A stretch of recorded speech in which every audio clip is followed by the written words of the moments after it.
Student, स्वागत है आपके परिवार निराला स्टडी पर। तो प्यारे बच्चों, आज फिर से आपको हम यूनिट 15 में यानी बहुलक में ठीक है, तो बहुलक में आज आपको हम लेकर आए हैं कोपोलीमर से मोनोमर कैसे बनाया जाता है।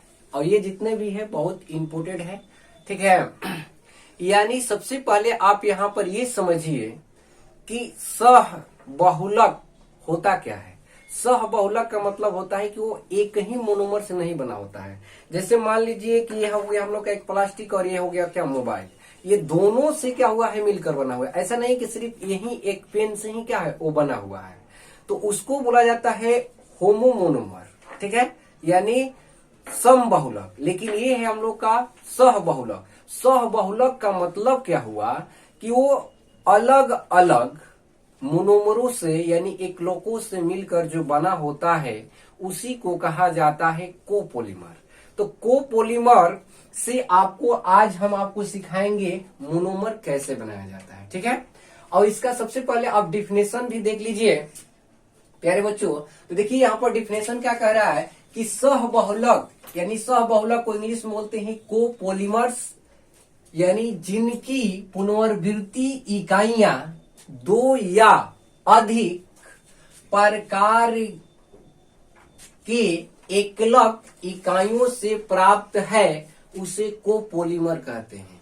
यानी सिंपल से आपको समझना है कि ये जो होता है मोनोमर एक ही मोनोमर से मिलकर नहीं बनाता है, ये अलग अलग मोनोमर यानी एकलकों से मिलकर बनता है, उसी को कहा जाता है कोपोलीमर, ठीक है।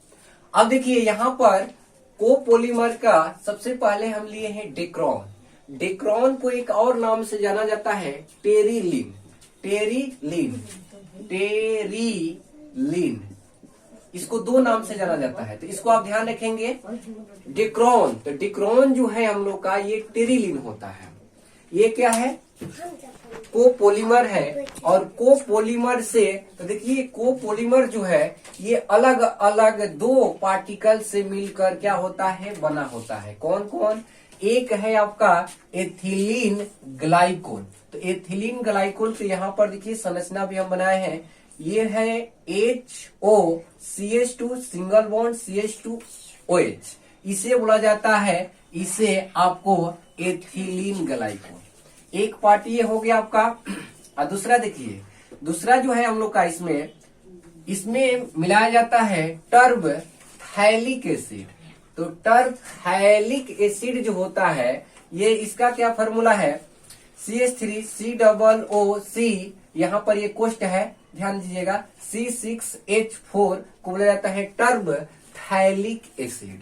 यानी अगर आपसे एग्जाम में पूछे कि डेक्रोन का मोनोमर बताइए, ठीक है, ये कोपोलीमर है, तो कोपोलीमर से आपको क्या करना है? मोनोमर बताना है। तो ये देखिए दो चीज से मिलकर बना होता है। कौन कौन? एक है एथिलीन ग्लाइकोल और एक है आपका टर्ब थैलिक एसिड, इसे पढ़ते हैं हम। तो यही दोनों को आपको याद रखना है कि ये दोनों से मिलकर ये बना होता है मोनोमर कोपोलीमर, ठीक है। तो इसीलिए इसमें दो पार्टिकल आया, तो इसी को बोलते हैं सह बहुलक, यानी उसमें जो एकलक रहेगा वो अलग अलग रहेगा, उसी को बोलेंगे हम लोग क्या? यानी सह बहुलक। अब देखिए ग्लिप्टल, तो ग्लिप्टल जो है ये भी दो चीज से बना होता है। कौन कौन? एक है एथिलीन ग्लाइकोल और एक है आपका थैलिक एसिड, इसे क्या पढ़ते हैं? Phthalic acid. ये देखिए थैलिक एसिड का है, तो इसका फॉर्मूला क्या है? यानी C6H4 COOH और COOH, या इसको एक बार लिखकर आप 4 ट्वाइस भी लगा सकते हैं। तो ये दो चीज से मिलकर क्या होता है? बना होता है। अगर कह देगा कि ग्लिप्टल जो है, ग्लिप्टल का आप क्या कीजिए मोनोमर बताइए, तो मोनोमर आपको बिल्कुल याद रखना है कि ये होता है इथिलीन ग्लाइकोल। तो इथिलीन ग्लाइकोल देखिए इसमें भी है और इसमें भी है, तो इथिलीन ग्लाइकोल। और उसके बाद थैलिक एसिड, तो थैलिक एसिड के यहाँ पर आप देख रहे हैं, तो बिल्कुल आपको क्या करना है? एक दो बार रिवीजन कर इसको याद कर लेना है। अब देखिए यहाँ पर है नाइलन 6 तो नाइलन 6 का मतलब क्या हुआ, देखिए नाई का मतलब होता है न्यूयॉर्क। ये दो देश से लाया गया था, एक था न्यूयॉर्क और एक था आपका क्या, लंदन। ठीक है, ये दो देशों से लाया गया था मटेरियल और दोनों को मिलाकर क्या किया गया था, नाइलन 6 बनाया गया था। जो कि नाइलन 6 का अगर आपको टायर मिल जाएगा, कोई भी गाड़ी का हो या साइकिल का हो या मोटरसाइकिल का, उस पर देखिएगा तो लिखा हुआ रहता है, वो बहुत क्या होता है, मजबूत होता है। ठीक है, तो ये दो देश ले लाया गया था। एक है NY के मतलब नाई के मतलब हो गया आपका न्यूयॉर्क, और ये हो गया LON के मतलब लंदन। ठीक है, तो ये दो देश ले लाया गया था। नाइलन क्या है, 6। अब देखिए ये किस चीज से बना होता है, देखिए H2N और इधर भी है क्या आपका NH2, यानी इसी को लिख सकते हैं हम लोग NH2, और यहाँ पर है आपका CH2, ये कितना है 6। ठीक है, और यहाँ पर है आपका क्या NH2। तो ध्यान दीजिए, ये जो है आपका, देखिए ये 6 गो है, तो 6 के लिए आपका क्या हो गया, हेक्सा। ध्यान दीजिए, ये हो गया हेक्सा।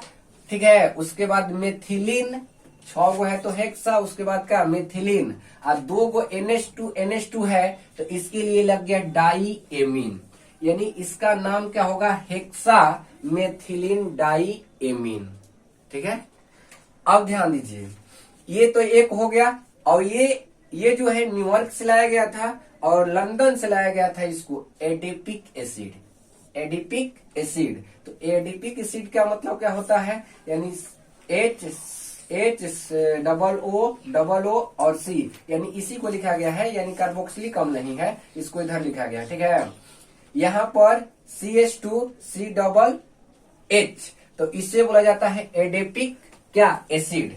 अब ध्यान दीजिए, तो अगर पूछ दे कि नाइलन 6 का आप मोनोमर बताइए, तो मोनोमर में ये 2 को चीज लिया गया था, कौन कौन, एक हेक्सामेथिलीन डाइएमीन और एक लिया गया था एडिपिक एसिड। तो ये दोनों आपको क्या करना है, बिल्कुल इजी से याद रखना है। चलिए नेक्स्ट ये देखिए बेकेलाइट। तो बेकेलाइट में यहाँ पर देखिए HCHO है, तो इसे बोलते हैं हम लोग फॉर्मल एल्डिहाइड, फॉर्मल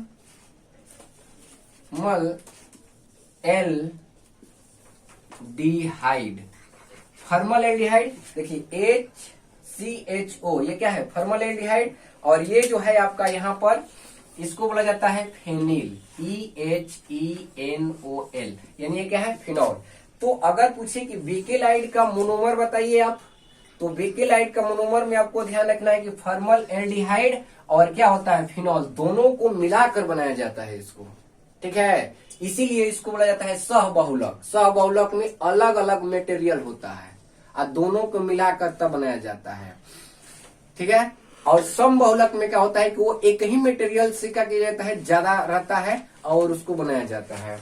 तो यहाँ पर देखिए बेकेलाइट, बहुत VVI है ये बेकेलाइट। तो बेकेलाइट का मोनोमर जो है आपको ध्यान रखना है कि फॉर्मल एल्डिहाइड और क्या होता है, फिनॉल। बिल्कुल आपको फॉर्मल एल्डिहाइड का फॉर्मूला याद होगा, और ये होता है फिनॉल, यानी किसी भी बेंजीन में अगर एक OH जुड़ जाता है तो उसी को फिनॉल बोलते हैं।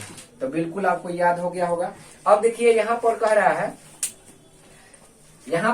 है कि आपका यूरिया फॉर्मल एल्डिहाइड। तो यूरिया फॉर्मल एल्डिहाइड का मतलब एक यूरिया होगा, ठीक है, एक आपका यूरिया होगा, और उसके बाद कह रहा है फॉर्मल एल्डिहाइड। तो देखिए यूरिया का सूत्र क्या होता है, H2NCONH2, ये हो गया यूरिया, और फॉर्मल एल्डिहाइड यानी HCHO।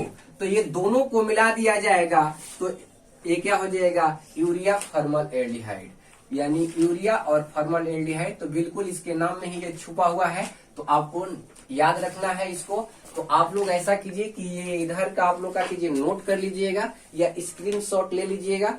चलिए इसमें और 2 गो और है, ये 5 तक हुआ, 1 2 3 4 5 गो हो गया, और 6 नंबर पाइए। तो देखिए एक होता है बोना एस रबर, कर लीजिएगा इधर। तो एक होता है बोना एस रबर और एक होता है बोना एन। दोनों का मतलब समझिए। देखिए बोना एस का मतलब क्या हो गया, इसको पहले लिख लीजिए। देखिए ब्यू एन और क्या एस, इसको बांट कर हम लिख लिए हैं बोना एस है तो ब्यू, ठीक है, एन ए एस। तो ब्यू का मतलब हो गया ब्यूटा, ब्यू का मतलब क्या हुआ, ब्यूटा। एन ए के मतलब हो गया डाइन, डाइन, ठीक है। और एस का मतलब होता है एस्ट्राइन, यानी STY, ठीक है, RINE, यानी इसका हो जाएगा आपका ब्यूटाडाइन एस्ट्राइन, यानी डाइइन एस्ट्राइन, यानी इसका मतलब देखिए BUNA को पहले लिख लीजिए, और सिंपल से एस का मतलब क्या होता है, एस्ट्राइन। तो आपको एस्ट्राइन हम समबहुलक में बताए थे कि क्या होता है, ठीक है। तो यहाँ पर ब्यूटाडाइन एस्ट्राइन ध्यान रखना है। अब देखिए यहाँ पर कह रहा है कि ब्यूना एन है, तो ब्यूना एन है तो इसको भी लिख लीजिए ब्यू एन, और यहाँ पर क्या हो गया एन, तो यहाँ ब्यू के मतलब हो गया ब्यूटा, ठीक है, एन के मतलब डाइन,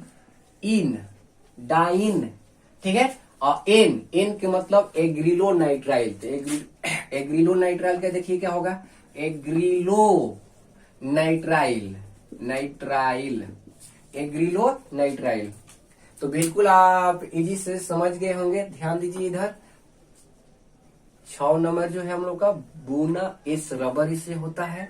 तो सबसे पहले आप देखिए इसका मोनोमर जो होगा यानी हो जाएगा ब्यूटाडाइन एस्ट्राइन, ध्यान रखना है। एस्ट्राइन क्या होता है, इसका संरचना क्या होता है, इसके पहले वाले वीडियो में हम बताए हैं। अब देखिए ब्यूना एन, तो ब्यूना के मतलब तो ब्यूटा हो गया, एन ए के मतलब डाइन, और एन के मतलब हो गया एग्रिलो नाइट्राइल।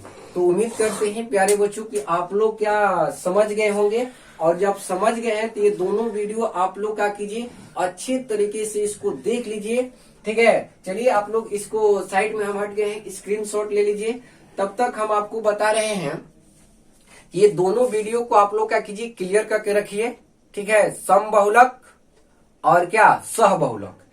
तो इसके नेक्स्ट वीडियो में हम आपको लेकर आएंगे इस पर कुछ क्वेश्चन जो कि प्रीवियस ईयर्स का क्वेश्चन रहेगा, ठीक है। बहुत पूछता भी है इससे कि किस तरह से होगा इसका मोनोमर एकलक। तो प्यारे बच्चों उम्मीद करते हैं कि आप लोग समझ गए होंगे। अगर ये वीडियो आपको अच्छा लगा तो शेयर करना मत भूलिए, ठीक है, और लाइक। चलिए आज के क्लास हम लोग यहीं पर समाप्त करते हैं, तब तक के लिए धन्यवाद।